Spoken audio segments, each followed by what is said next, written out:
ይብላል አቤት መጠይቅ ያሁን መጀመሪያ ወደዚህ ስትመጡ የኢትዮጵያ መንግስት ከዛ ስትመጡ ወደ ምዕራብ ጉጂ ዞን ከዳችሁ የሆነ ትንሽ ወንበዴዎች ሽፍታዎች አሉ ብለው ነው በማይሆን ስም ወደኛ ሰጥተው ወደዚህ እናንተን የላከው አሁን ከመጣችሁ ያያችሁት ነገር በዚህ ወታደር በዚህ በኦሮሞ ነጻነት ግንባር ወታደሮች ያያችሁት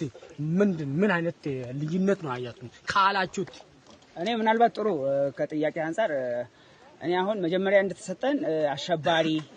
ሰው የሚዘርፍ እንደዚህ በየቦታው ህዝብን የሚያሸብር አይነት ነበር እሳቢያችን የነበረው ማለት ነው ከዛም እዘነው የመጣ ነው ያው ግን እኛ ከመጣን በኋላ ካየነው ውስጥ ከገባን ካየናችሁ በኋላ ግን እናንተ